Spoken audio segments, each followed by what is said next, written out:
Good morning, good afternoon, and good evening, depending on where you're watching from. Welcome into my broadcast. Good morning.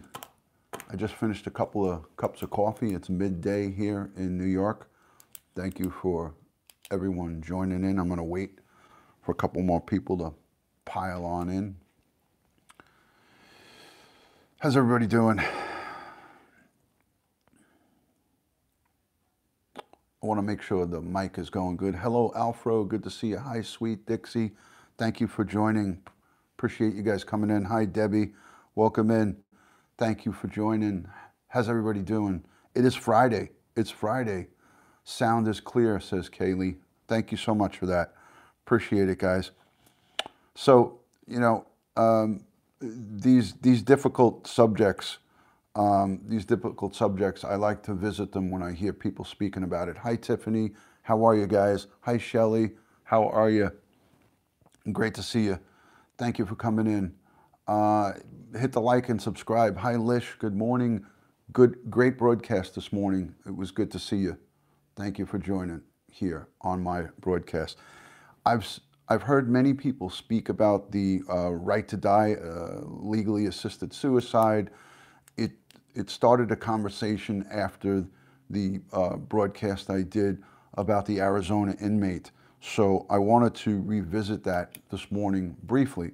I'm not going to go on for hours and hours with this, but I want to speak about it. I'm going to wait for more people to come on in and join. But it is a difficult and somewhat controversial topic. It's actually very controversial. So it's something that I wanted to definitely discuss. Yeah, absolutely, big time. If you want, you can ask Oni for my cell phone number. He has it. I give total permission for you to have it, and if you want, we can have a phone conversation beforehand, and we could talk about it. So we could talk about it. So yeah, Oni has my private cell phone. Just the only thing I ask is that obviously you keep it private and don't share it with anybody unless you ask me first, and I'll do the same for you. Obviously, privacy is everybody's. It's important to everybody. So that's all. That's the only thing I ask for that. But great to see everybody. I want to say a couple of quick thank yous to everyone who has newly subscribed to my channel. I'll introduce myself. My name is Ron, Duty Ron, here on YouTube. I'm a retired New York City police detective. I worked in the warrant squad. I worked on patrol for over 20 years, a decade and then some in the warrant squad doing investigations on people who are on the run, people who don't want to be caught or brought back to jail. A lot of times when people are released from court or prison on bail or released on their own recognizance, they skip out on the sentencing. They have a change of heart when it comes time to go to jail, and then that's when we step in. Hello, Michelle. Michelle is spelt with one L for everybody who is going to say hello to Michelle. So make sure you spell it with one L, otherwise you'll be in big trouble. Thank you for that, Debbie. Thank you so much. I appreciate and respect each and every one of your opinions. I respect all of your thoughts. I don't ever point fingers or bash anybody for any of their feelings or respect. But when it comes to certain things, hi Abe219, good to see you from Periscope. Thank you for coming. But when it comes to certain things, there are certain things that I don't tolerate. I'm not going to list them here, but when that happens, I just simply disengage from the person. I'm not going to sit and talk about them. I don't bash anybody. I don't shame anybody. I'm all about positivity and trying to uplift people. I'm not really a proponent of bashing someone when they're down, kicking somebody when they're down, adding fuel to the fire, jumping on the pile, following the bandwagon. I don't do that. I make my own opinions and I keep that stuff to myself. We're on this earth a short period of time, so I like to help as many people as I can, and I help them by being positive and trying to uplift them, not kick them when they're down. So really quick, guys, you know, that's the program that I'm on, and that's what that's what I believe we should all be doing. So that being said, hello, Abdullah. Good to see you from Saudi Arabia. Hello, welcome in, my friend. Thank you for joining. So, you know, it's the middle of the day. I don't really go live usually around this time. So on the West Coast, it's around 9 o'clock in the morning. So I didn't expect a lot of people to jump in here, but it is a good topic to speak about. Many of you know that we've been talking about prisoners on death row, taking their lot, you know, the justice system and the legal system, death penalties, a lot of pros and cons, but the physician's assisted, the assisted suicide, the right to die states are as follows: California, Oregon, Washington State, Colorado, DC, the District of Columbia, Hawaii, Vermont, and Oregon. So I think I mentioned them. 2, 4, 6, 7 states in the United States allow for physicians-assisted suicide. That's 7 states. That's a lot of states. It used to just be 2, I believe. It was like 2. 4 years ago, it was like 2. Now all these states are coming into play. If you go into the international sector, Canada, Belgium, the Netherlands, Luxembourg, Colombia, Switzerland, and Australia. So those are the foreign countries, the outside of the United States countries: Canada, Belgium, the Netherlands, Luxembourg, Colombia, Switzerland, and Australia. So again, 7 countries allow for physicians-assisted suicide. If you guys remember, back here in the United States, there was probably decades ago, the Dr. Kevorkian. I think he was in Chicago or Illinois or somewhere in the Midwest over there. Hi, Laura. Good to see you. Thank you for joining. It's okay. Welcome in. Join in on the broadcast. Join in on the discussion. Everybody's welcome to come in on the discussion. But if you remember, a couple of decades ago, back here, Dr. Kevorkian, thank you, Warren, they called him Dr. Death. He was a controversial doctor who would go to cancer patients and terminally ill patients and illegally administer the death cocktail, as they spoke about. No problem, Mary, no problem. Better late than never. So guys, if you haven't invited on your social media, let's invite on Twitter, on Facebook, on Instagram, on any of the social platforms, and let's get it out there, and let's get some people to watch the replay or to come in perhaps live here as we speak about this. I'm going to invite onto Instagram. It's going to take me a couple of seconds. It's going to take me a little bit more than a couple of seconds. It's going to take me about 60 seconds or more. Let's see. Instagram.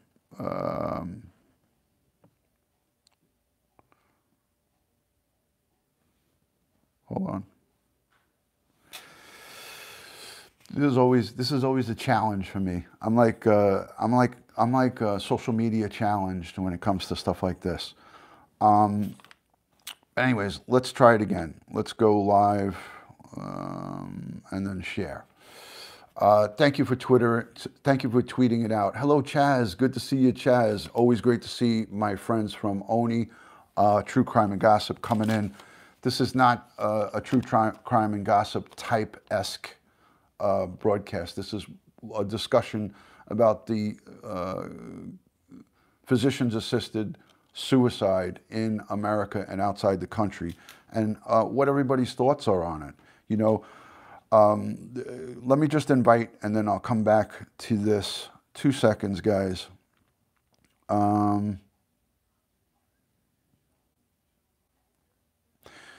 I know Kelly, Fibro Girl, is not going to be awake, so I'm not even going to invite her. Let me invite Abby. I'm sorry I invited you and you're here.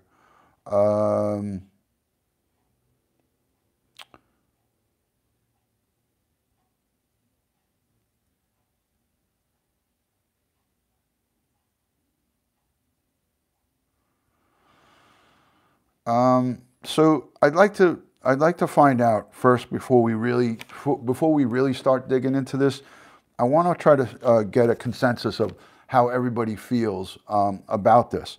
I mean, putting your religion aside, how do you feel about physicians-assisted suicide?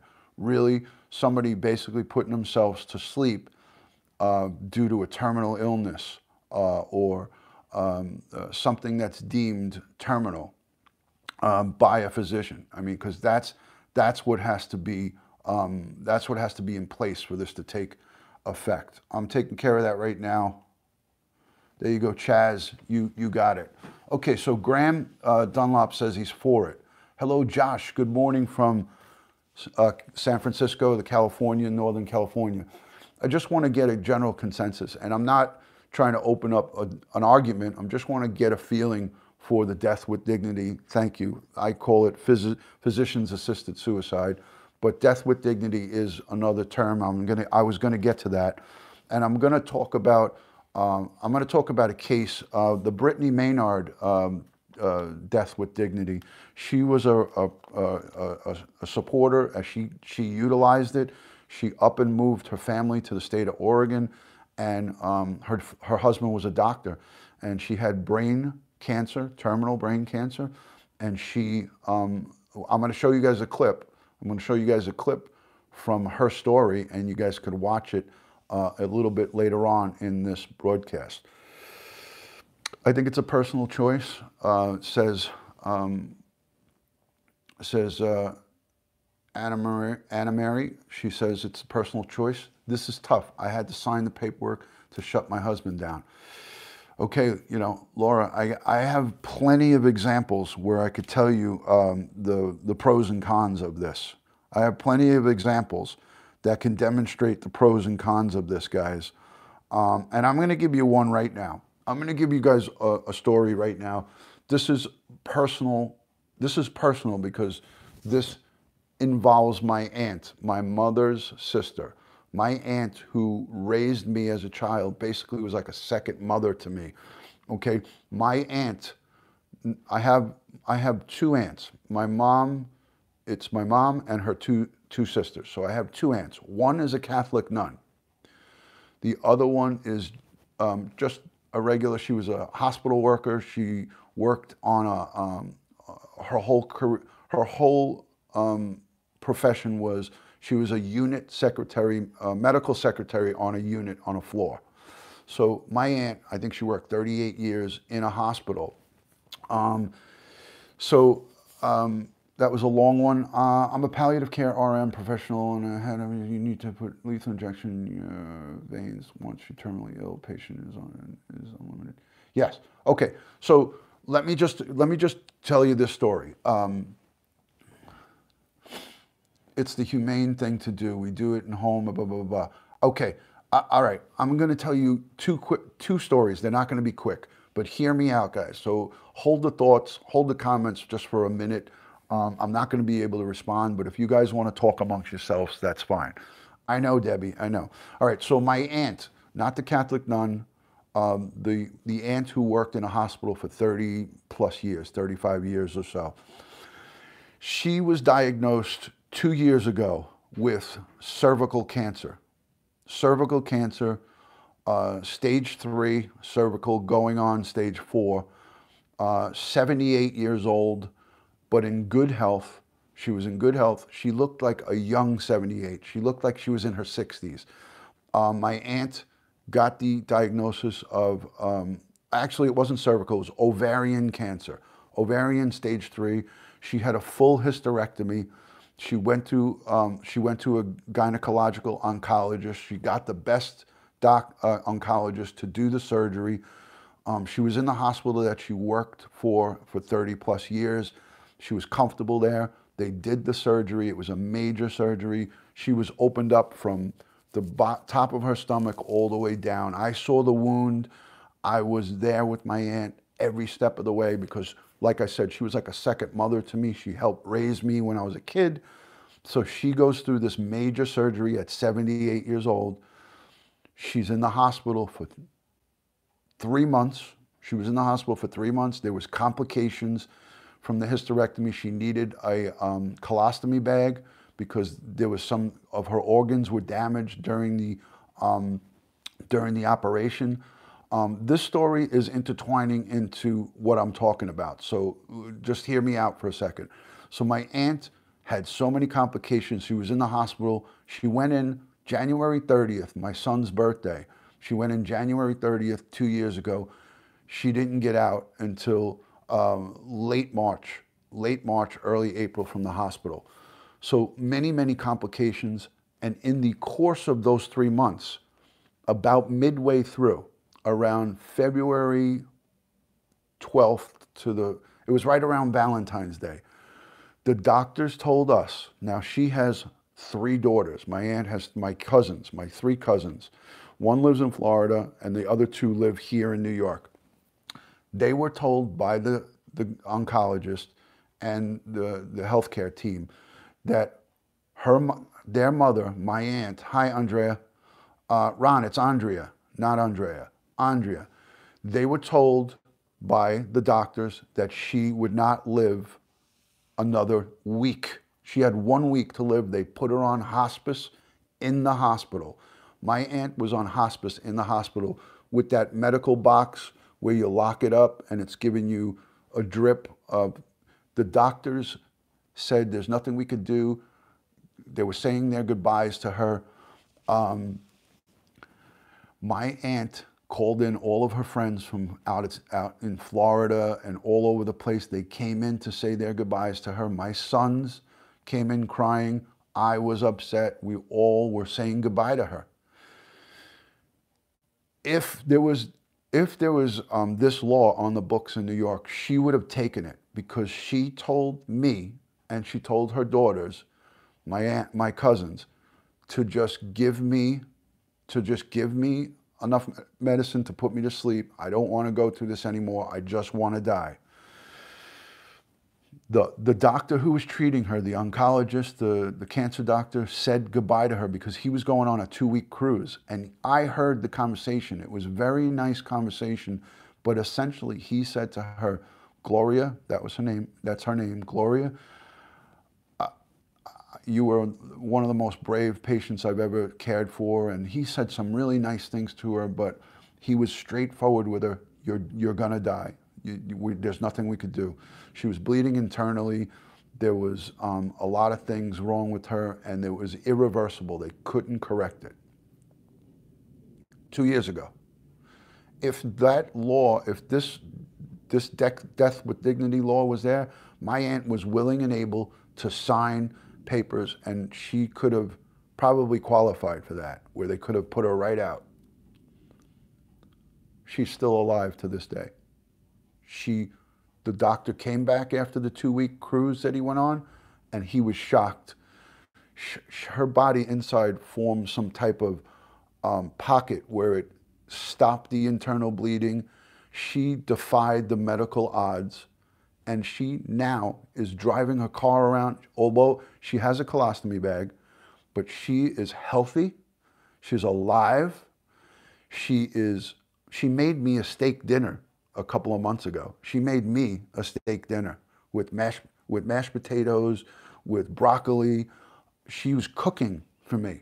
This is a woman who we were all around her bedside telling her goodbye and crying. This is where I say, you know, when people are given a death sentence by the medical profession, it's not 100% true. My aunt is living proof. Oh, I'm sorry, Chaz. I hope it's tears of joy. I hope it's tears of joy. But my aunt is now 80 years old. She was 70. She turned 79 while she was in the hospital going through that whole thing. So 80. Actually, she's 81. My aunt is 81 years old, and she is functioning. She drives, she has a Cadillac truck that she loves to drive, like a little mini Escalade truck. She is driving her truck. You guys know that in the hospital, she was telling me, I want you to have my car. I want my daughters to have this. She was giving her death wishes out to everybody. And my son was in there crying, her grandkids. So thank you, Quinny. Thank you, Michelle. Thank you, Lish. But so this is an extreme case. These kind of cases don't happen often. Here's another case in point. My father in 2014, July of 2014, my father went to the bathroom. He was going to the bathroom and taking a leak. He was peeing in the toilet, and he looked down and said, huh, my urine looks really dark. And it looked like Coca-Cola color. So my father was concerned about it, and he goes to his regular doctor. And his doctor looks at him, looks at his eyes, and he had the yellow jaundice, the yellow look to him. He says to my father, he says, you have to go get some imaging, get a Zwanger Paciri, get, like imaging. To make a long story short, my father comes down out of nowhere with bile duct cancer. Bile duct cancer, it's the ducts that deliver the bile that goes into your stomach to break down your food that you eat. So bile and bile duct cancer is a rare, rare cancer. I did a lot of research on it, and it afflicts just a small amount of Americans every year. It's like 100,000 plus. There's a very low survivability rate. And yeah, thank you, Chaz. Thank you for the love to my aunt. I appreciate that. So my father gets a diagnosis. We take him to Sloan Kettering. We bring him to the hospital. He gets this diagnosis of bile duct cancer. And let me tell you something, guys. This was the fastest I've ever seen anybody deteriorate. And I've been around many people with cancer because of the World Trade Center and my exposure down at 9/11. My father went from a healthy man to very sick very fast. Now let me show you a picture of my father. This is a picture of my father in June of 2014. This is a picture of my father in June with my son at a baseball awards dinner. This is a picture of my father. Can you guys see that good? Can you guys see that okay? That's my dad, right? June of 2014, people. This is hard for me to show you this, but I'm gonna show you this. That was June of 2014. Oh, and here's Father's Day. This is me and my dad on Father's Day in 2014. Me and my dad. I'm going to show you a picture of him now in September, actually August of 2014.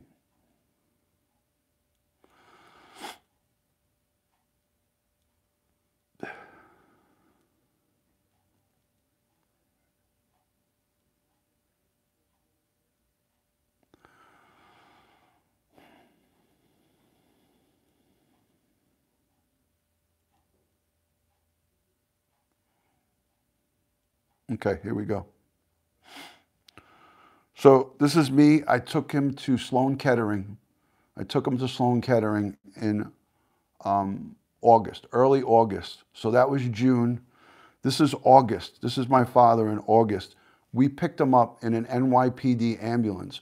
My police department takes care of our people, or my family. So if our family, any of the police officers' families get sick, they came 70 miles out east in Suffolk County, picked my father up and me and my stepmom and my brother, put us in their department ambulance, and then brought him to Sloan Kettering. So he got diagnosed in July, late July. This is early August. We're bringing him to his cancer to Sloan Kettering. And this is my father in August with the police department ambulance. Right? You can't really see anything bad there.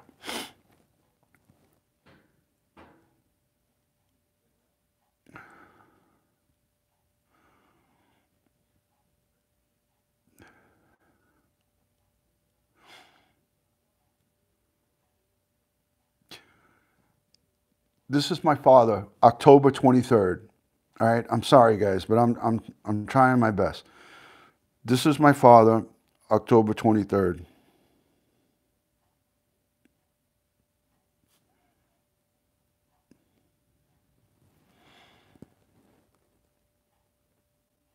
That's in hospice. He's in hospice. This is my father in hospice, October 23rd.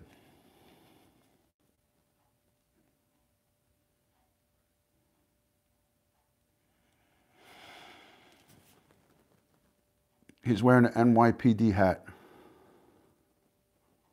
That's my brother with him. My brother's a lieutenant with the police department. That was him in June.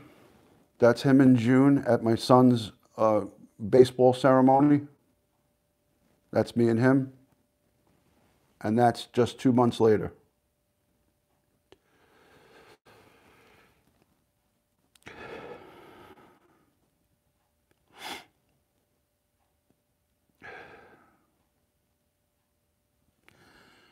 This is my father with his 2 grandkids in hospice. He died the next day. Those are both my sons with my father. So he went from a man totally healthy in July to gone in October. So I watched him waste away to nothing. He was 81 pounds when he died. My kids were affected by this. Like they had to see that.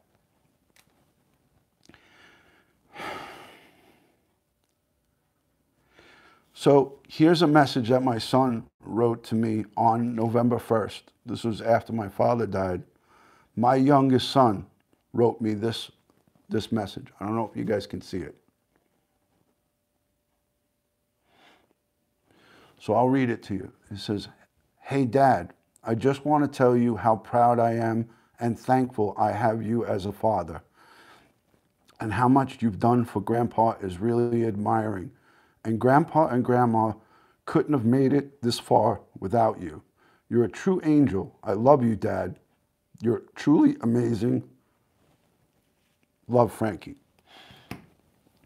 So I say this, the reason I brought this story up is because I would have given my father those concoctions to put him to sleep. I would have used this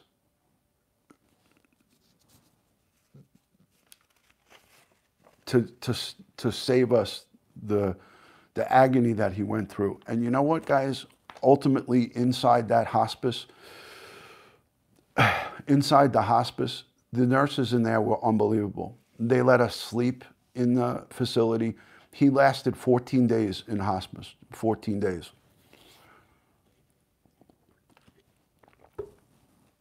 I'm sorry I got upset there, guys, but that was hard to get that out. That brought back a lot of emotion for me.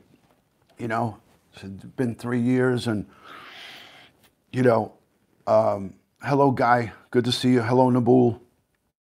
So, you know, here's a picture of my dad. This was in July, on 4th of July in 2014. That was my father in the 4th of July with my stepmom on July 4th, 2014. Thank you. Thank you, Lish. So this was my father, July of 2014.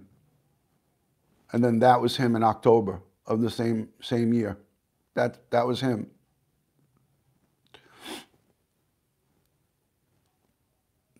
It's me and my sister. me and my sister, with him on his deathbed. The reason I'm showing you this, is because this is my take on certain situations. Like when you see people suffering and they're your loved ones, you know, your father, your husband, your wife, we can't put ourselves into people's mind. Like this Brittany Maynard, the girl was 28 or 29 years old. She had brain cancer, terminal brain cancer. She chose to use the right to die, you know, physician's assisted suicide, death with dignity. I would have used that with my father because the pain that he went through, the screaming, the seizures that he had in hospice because of all the heavy narcotics they were giving him, he was having seizures. I punched a hole through the wall. It cost me almost $1,000 to repair it. I had to write a check to the hospice facility because I smashed a hole in an adjacent room's wall because I was so upset that my father was having seizures and they couldn't do anything. They were giving him anti-seizure medicine. It wasn't working. So the suffering and pain that my father went through, I would have rather just given, and I know it's against my religion, Catholic, many people would say it's not right. We don't have the right to make that decision. But I look at my father's case, and that was, I spent every day with my father. I spent every day with my father. And, you know, wiping his butt for him, getting him water, cleaning him up, and doing all the things that I did and seeing what I saw with my father, it was agony. It was agony, you know. But yeah, I think about these times. I think about these times where I had my kids. This is my father with my son who's 26 now. I think about these funny times when my father would dress up and make funny faces. I look at these pictures of me and him, and it brings me back to the joy, you know. But putting it in perspective for what we're talking about, you know, I really feel that, you know,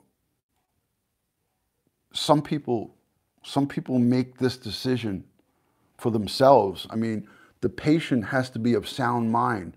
Once they're unconscious and they can't speak for themselves, then the death with dignity and the right to the physician's assistance, the right to die, goes out the window. But if somebody was of sound mind and could make that decision, but we could never predict what's going to happen. Look at my aunt. She would have used this and she would have been gone. She's still alive. My father, I don't think would have chose this, but once he got in such a bad way, when he was in the hospital, in the regular hospital, he knew that I had a gun, and he said to me, I want you to put a bullet in my head. Just put a pillow over my face and shoot me. My father told me this. He said, son, I want you to do it. And I said, Dad, I can't do that. First of all, I'll go to jail and I'll be charged with murder, and I can't do it. But I had to say this to my father. I had to say to my father, Dad, I can't do that. He asked me to put a pillow over his head and shoot him. That's how much pain he was in. The mental and emotional and physical damage that this does to people, and I'm living proof of it. My own father told me, put a pillow over my head, take 2 pillows, and shoot me. So, I was taking my father to all of his his chemotherapy treatments, to his all of his treatments, everything. I just took off from work and took him to everything, all of his stuff. I put my life on hold from July until his death. And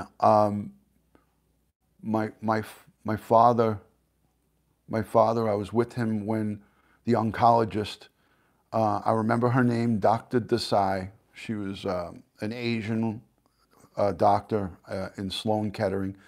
She came to me and my father. He was in a wheelchair at that time. He was that weak, he couldn't even walk on his own. And she said to him, Charlie, my father's name was Charlie. She said, Charlie, we can't give you any more chemotherapy because it's doing more hurt. It's doing more hurt than good. So my father looked at the doctor, to the cancer doctor, and he said, Doc, so you're just giving up on me? He said, so you're just giving up on me? And she said, no, we're not giving up on you. We don't want to hurt you. We don't want to prematurely cause your death. So we want to make you comfortable. We want you to have palliative care. And my father looked right at her and said, so hospice? Because he knew what palliative care meant. And thank you, belly dancer. Thank you for that. So he knew what palliative care meant. And it was just me and him at that. My stepmom was sick. She had a cold, so she couldn't come to that that session that I brought him to. He was supposed to get another round of chemotherapy, but they didn't give it to him. So I walked out of the room and I said to the doctor, I said, please, I'm crying. I'm in the hallway. My father's in the room. I said, please, doc, don't give up on my father. Can't we give him a less dose of chemo? Can't we still keep treating him? So that was my selfishness. Like, that was my saying, I don't want to lose my dad. I don't want to give up on him. I didn't even accept that they didn't want to do it anymore. And I talked the doctor into giving him a lighter dosage that day of chemo, and they did it. They did it. But I think she just did it just to please me, like looking back on it now. Or maybe it was just a placebo. Maybe it just wasn't even anything that they gave him. I don't know. But he still got treatment that day because I pushed it. And he told me, he said, don't tell his wife, that's my stepmom, don't tell her that they're not going to give me any more treatment after today. I want to tell her on my own. He swore me to secrecy, and he said to me if I told his wife, my stepmom, or anybody that he wasn't getting the treatment anymore, that he would never talk to me again. Now, I know my father was very sick, but that hurt me so bad because I had to lie. I couldn't tell. Like, we came back home to his house, and she said, how did everything go? His wife, my stepmom, and I was like, oh, everything's fine. But I was lying to her, and it hurt me.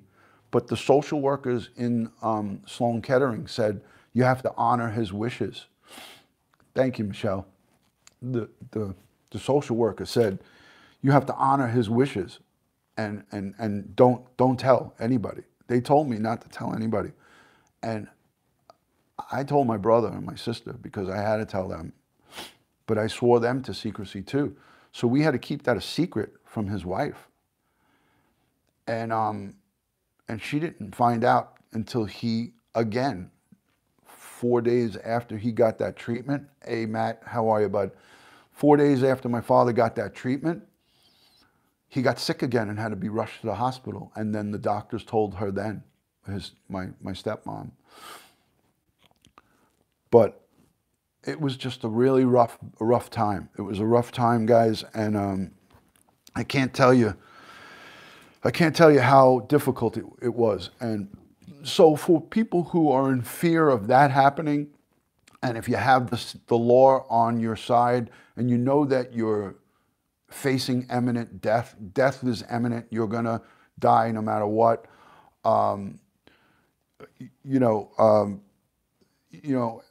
no two situations, Katrina, are the same, obviously, so that's wonderful for you. And thank you to everyone who's made wonderful comments. I've just been trying not to cry, so I'm not looking. I'm trying to hold back, so I think I'm okay now. So the reason I brought up this situation is because the situation with my father was grim. And if I had this, I feel like if he had this, if he knew about what was in store for him, he would have used it. But he didn't know. it happened too fast. Thank you, Lish. Thank you. So, you know, this Brittany Maynard girl, I'm going to play a little video from her story. I don't know if any of you guys have seen her story, but it's 3 minutes long.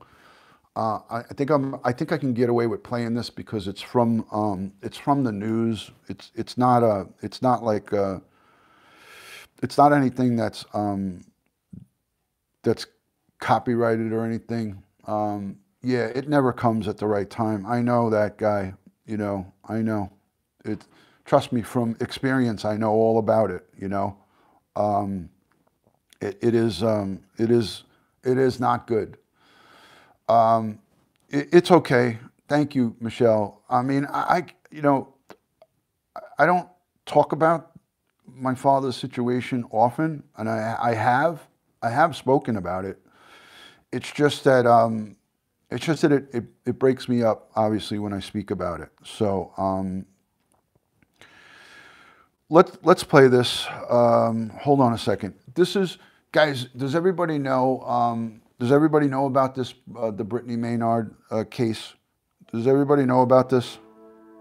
It was in January of 2014. How fitting! It was in the same year that my father died. The same year my father died, this young girl came down with brain cancer and used the Death with Dignity.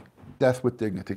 All right, so we're gonna watch it. Hopefully I don't get a strike or anything for this, but I'm gonna let you guys see it. It's only, it's like 6 minutes long, but I won't play the whole six minutes. This is a young girl, I think she's 29 years old. She had brain cancer, terminal brain cancer. Her husband is a physician. They both made the decision together to move to, I think, Oregon. And she took the concoction, she got the medication, she got the approval, and I mean, by a show of hands, does anybody know of this case or have heard of this girl? She's a beautiful young girl, got brain cancer, her head swelled up, and she really was sick. And she did Death with Dignity legally, and I'm gonna play this. Hopefully I don't, you know, have any problems with doing this, but I'm gonna take it off here. Hold on a second, guys.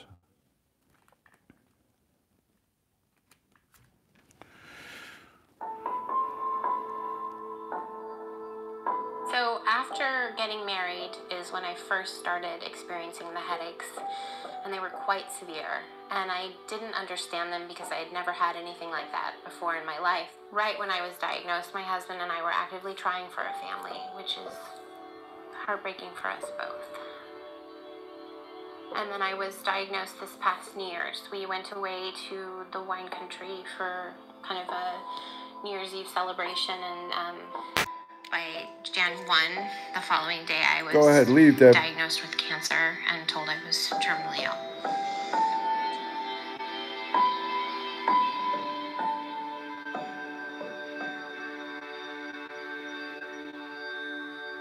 I was told I had a grade 2 astrocytoma, and was told anywhere from 3, maybe 5, up to 10 years to live. I have to tell you, when you're 29 years old, being told you have that kind of timeline still feels like you're being told you're going to die tomorrow.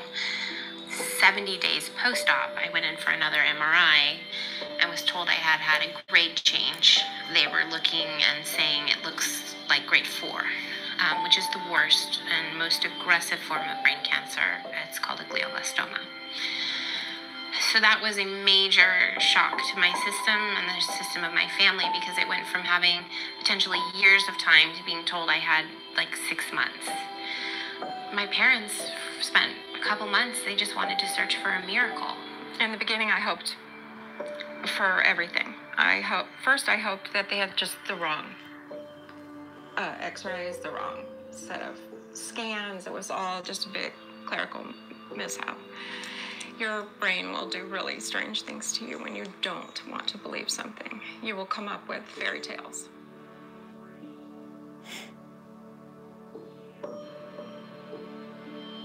I don't wake up every day and look at it. It's in a safe spot, and I know that it's there when I need it. I plan to be surrounded by my immediate family, which is my husband and my mother and my stepfather and my best friend, who's also a physician, and probably not much more people. And I will die upstairs in my bedroom that I share with my husband,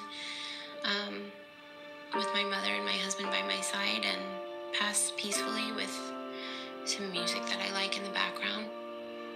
Between, suffering or So husband, he's a allowed doctor. to decide when enough is enough.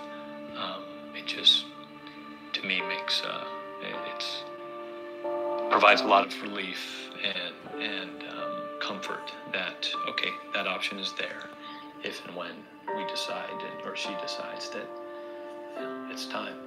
I can't even tell you the amount of relief that it provides me to know that I don't have to die the way that it's been described to me that my brain tumor would take me on its own.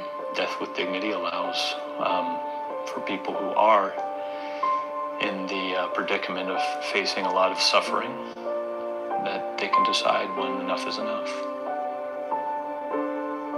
Brittany's always been kind of bigger than life. She's kind of a wanderlust, and Sweet she's Dixie, always it's okay. exciting things, adrenaline rush. She's liked traveling. She's always been precocious and very, very bright. And anything she set her mind to, Thank you, Stephanie. she did. Since becoming ill, I have traveled and continued. My husband and I took a beautiful trip to Yellowstone. It was exquisite. And then I went with my best friend to Alaska, and we went to Denali National Park, and we went to Seaward and Kenai Fjords, and kayaked up to the glaciers. And then I met my mother in Juneau, and we took this spectacular boat trip. Before I pass, I'm hoping to make it to the Grand Canyon, because I've never been. And that's all I can do is set little goals like that. And all those things make every day worthwhile.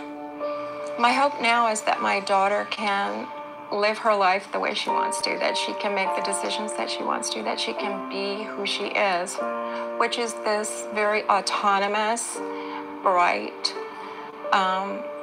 well-read, well-traveled person who loves adventure. She's kind of got me into this thing where now we've agreed to meet. And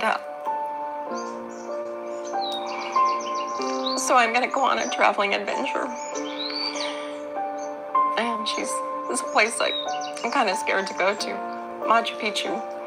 A lot of climbing, but she said she'd meet me there. And so damn it, I'll go. I hope to enjoy however many days I have left on this beautiful earth and spend as much of it outside as I can, surrounded by those I love.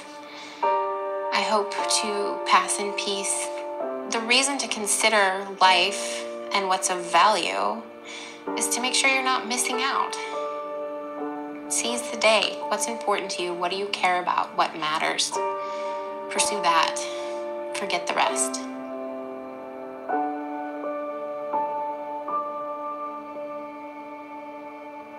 Now it's 7 states, guys. Now it's 7 states. All right, so When you realize that you're going Okay, to die, so and I'm you back. learn how you're going to die, you have choices to make. And those choices aren't easy. Brittany was a captivating personality. all right, let me explain something to you guys. Okay, we all have our opinions and thoughts on this, and we're not going to ever nobody's going to agree on this completely. But I just hope and pray that none of us ever get in this position. That's what I hope and pray for, because I saw my father go through what she didn't have to go through. She chose not to go through that because medically, the brain tumor that she had, she felt, and through medical and her husband and through her family, that she didn't want to do it. So at 29 years old, she ended her life. Now, my aunt is a Catholic nun. My other aunt is a Catholic nun, and she does no way, shape, or form, just exactly what Sweet Dixie said. You know, we have to make, God has to make the decision for us. But until you're thrusted into, God forbid, a position like this, until you're, God forbid, and hopefully nobody will ever have to deal with this, but unfortunately many people do. My father being one of them. But here's the other end of this. You know, we have to always realize that there's consequences for our actions. And whether it's right, wrong, or indifferent, we won't know until it's time to meet our Maker. So none of us know. But if you have faith and you have strong faith and strong belief, then you got to go and respect what your heart tells you. You got to go and respect what your heart tells you. Let me plug in my mic so you guys can hear me better. Better now? I just plugged the mic in. So,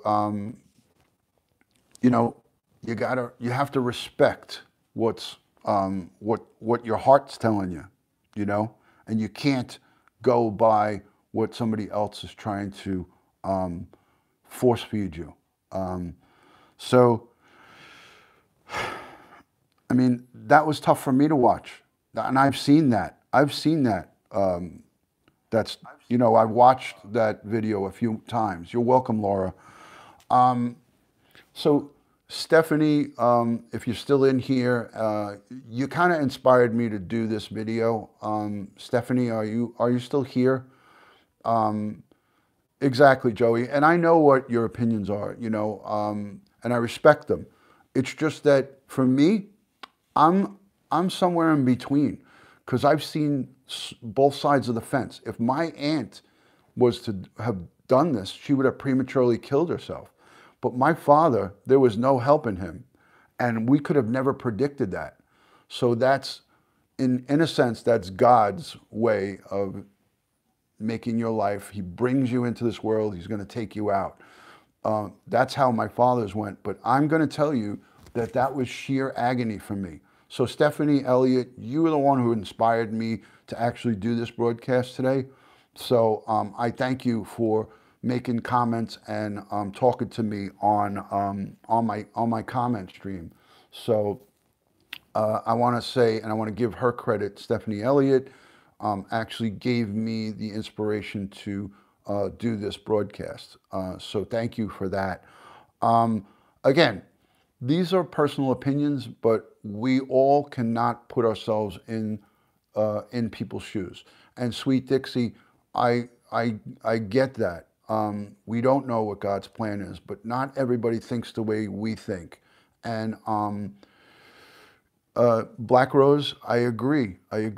But when you see certain things go on, the pain and suffering that I've seen from cancer patients from September 11th, World Trade related cancer, my father, tons of friends that I have, it makes me question my faith. And I think we're always being questioned about our faith. There's always tests that are thrown out at us. So I'm being as honest and real as I can. You're welcome, Abby. Thank you for being here. Thank you for being here. Thank you so much. I appreciate and love and respect each and every one of you guys. So when my sister died, she had a death. The doctor said at the time. But it is now. There you go. So listen, guys. You know, these are tough broadcasts to do. These are tough broadcasts to do because there's so many opinions and there's so many different takes on this. But this Brittany Maynard case, really, at the time it happened, it was in the same year that my father got sick. It happened early in the year. It happened before my father got sick. But I only discovered Brittany's case after my father died.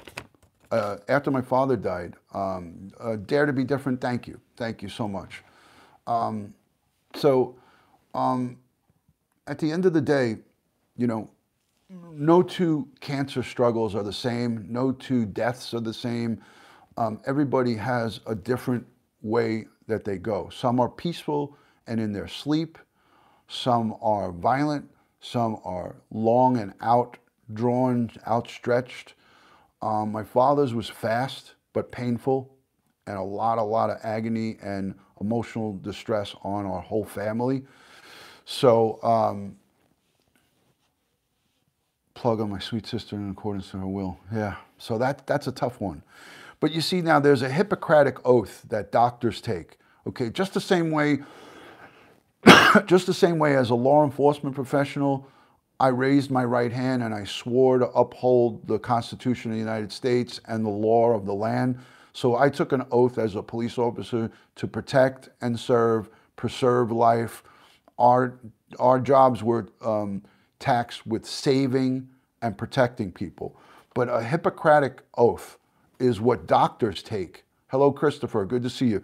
Doctors take an oath when they become doctors, and that includes them an international code of ethics. So this Hippocratic oath every doctor has to take, and it includes preserving life, using modern medicine to the fullest extent to preserve life and help make people better.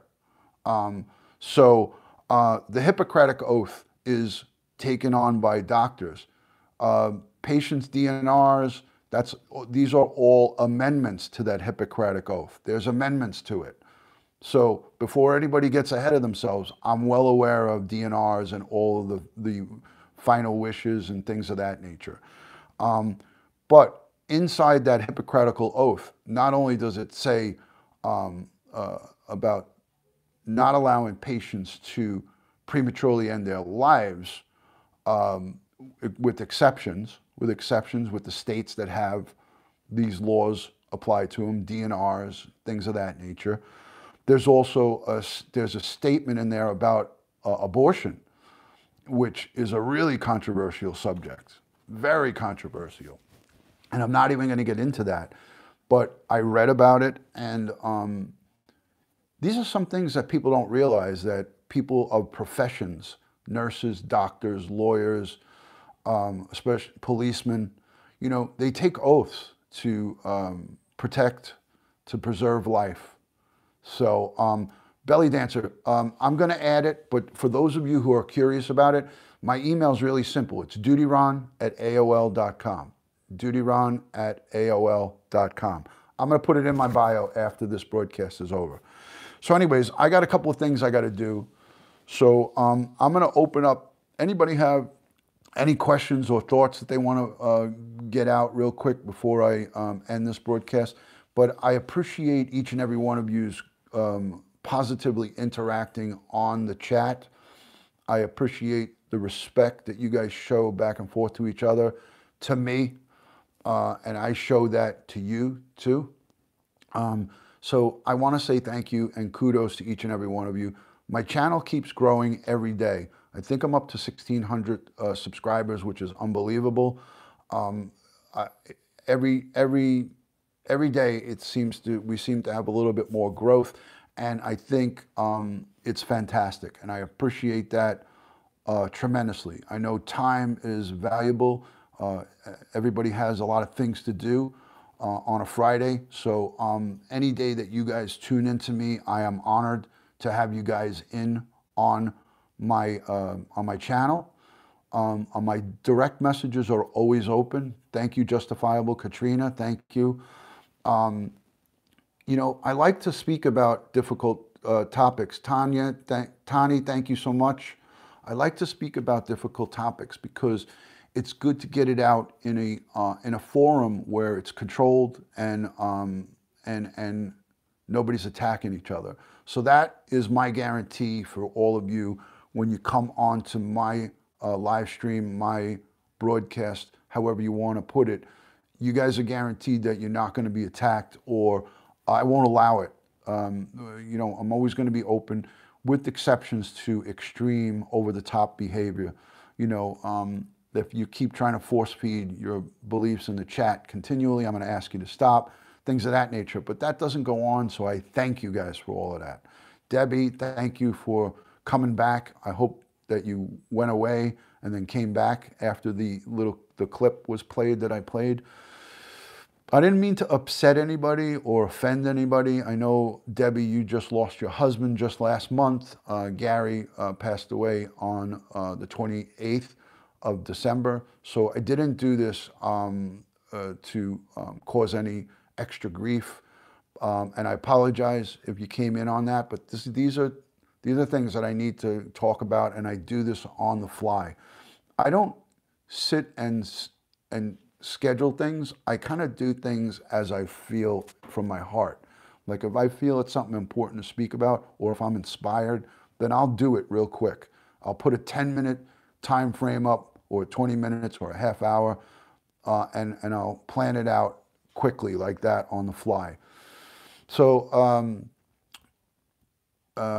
everybody that's been in here, I appreciate your cooperation. Your positive interaction means a lot. Linda, it's always an honor to have you in here. Joey, guys, if you're not following Joey, my good buddy Joey 67, it's Joey, there he is right there, Joey BKLYN _ 67. Follow him here on YouTube. He's a great broadcaster. He's also a fine gentleman. He's a family man. He is he's just like me. He's respectable, he's knowledgeable, and he knows a lot about a lot of things in the 5 boroughs here. So please, guys, subscribe to Joey 67.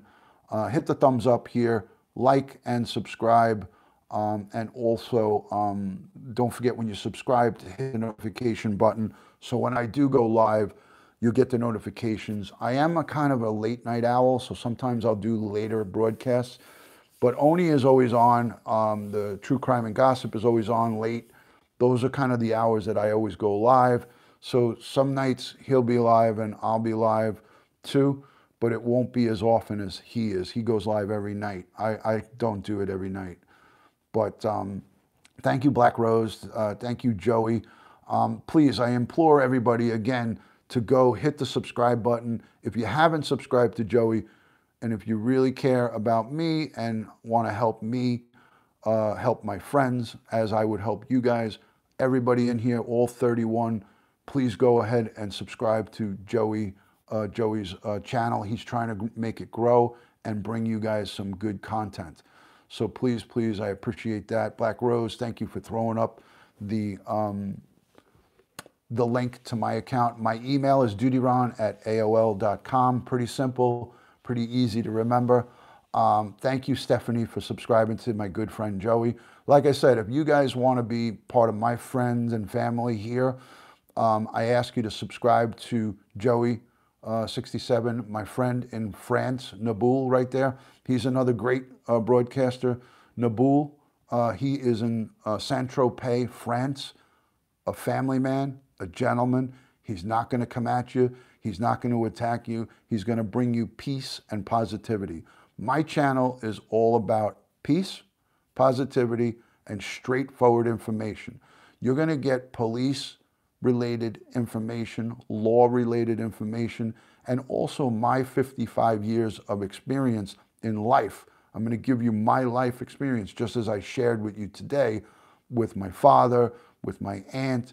I'm going to open up my family and my history with you guys. And if you want to come along for the ride, this is a place where you can be safe.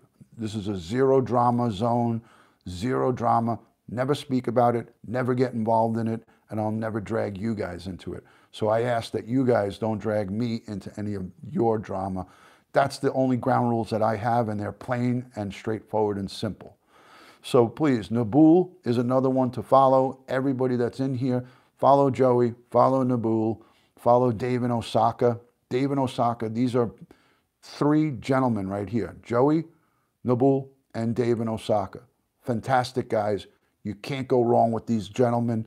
They're never going to disrespect you, but you're going to learn stuff from them, and you're going to also enjoy, first and foremost. You're going to enjoy their broadcasts. They're going to bring you great stuff.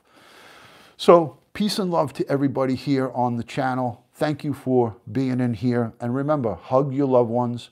Cherish the moments that you have with your friends and family. And if you're arguing with anybody who means something to you, try your best to make up with them. Try your best So when, God forbid, something happens, you can say, I tried. So please, do the right thing. Check on your neighbors if you're in a cold region. Check on the elderly and do the right thing all the time. So Duty Ron signing off. I'll talk to you guys soon. Thank you for coming into my channel.